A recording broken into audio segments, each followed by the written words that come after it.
All right, guys, this is Mr. H again. This is the second video on completing the square. Now, this one I'm going to go all the way through, and I'm going to do all the steps for completing the square and solving for x. All right.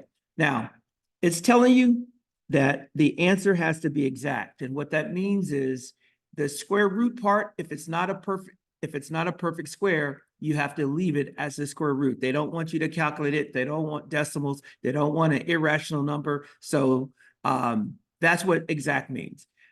Again, if you were given this question on the Regents exam on June 4th, and if you don't remember how to complete the square, you can always use the quadratic formula. You know, A, B, C, make sure the B squared minus 4AC part, when you calculate that, you leave it and you'll be good. But I'm going to do completing the square. So let me write it. So it's going to be x squared minus 8x minus 5 equals 0. First thing I want to do is get this minus 5 to the other side. So it's going to be x squared minus 8x equals a positive 5. This cancels out. That's why we're doing it. Now, we're going to take the middle term. It's a minus 8x, or it's a minus 8. And we're going to take half of that. So a negative 8 divided by 2 is a negative 4. And then we're going to take a negative 4 and we're going to square it. Now, if you're doing this on the calculator, you have to put that negative 4 inside the parentheses. If you do not, it's just going to mess you up. Whenever you have a negative number and you're trying to square it, make sure it goes inside the parentheses. So this is going to be a positive 16. So that means we have to add 16 to both sides. This is the key. That's the key idea. Now this is a perfect trinomial, just like I said before, and this can be factored. We can factor it this way: x minus 4 squared. I'm using that minus 4 there, equals 5 plus 16 is 21. So now, in order to finish this up, we're just going to take the square root of both sides. Take the square root of this side, square root of this side. Taking the square root of a square is gonna, those are inverses, so they're gonna cancel out, and now we have x minus 4 equals plus or minus the square root of 21. All right, now, last thing, move the 4 over, so it's gonna be x equals 4 plus or minus the square root of 21. That's our answer. We're done.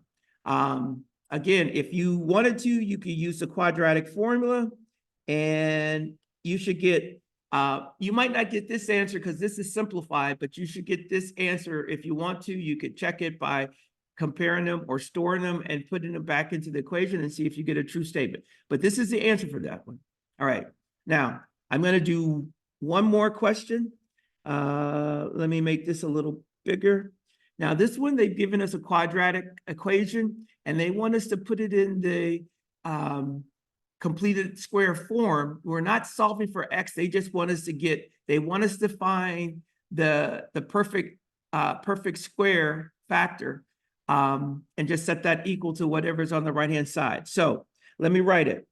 So this is going to be x squared minus 8x equals a negative 41. Now, I'm leaving some space in here so I can put in my perfect square. So remember, now the constant is already on the right-hand side, so we don't have to move anything. But what we have to do now is we're going to take the middle term, the linear term, and we're just going to take half of it. So we're going to get a negative 4, just like we did in the last video. And then we're going to take a negative 4, and we're going to square that. So this is going to be a positive 16. So that's what we're going to add to both sides. Now we've got a perfect square. We've made it into a perfect square. So now all I have to do is go x minus 4 squared equals a negative 41 plus 16 is going to be a negative 25. And that's what they want. They want us to put it in this form. They didn't ask us to solve it. Because if we try to solve this, when we take the square, I'm going to finish it up, but if we tried to do this, we would get an imaginary number because you can't take the square root of a negative number.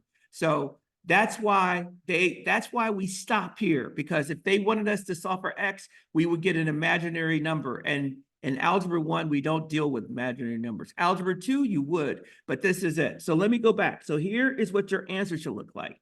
X minus 4 squared equals a negative 25. I hope this is clear. I'm going to do a delta math. I'm going to put out a delta math assignment for completing the square, and I might do a couple of the examples and put that into the completing the square playlist.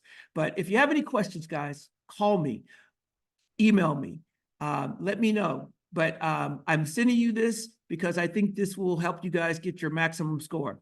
All right, I'm going to sign off.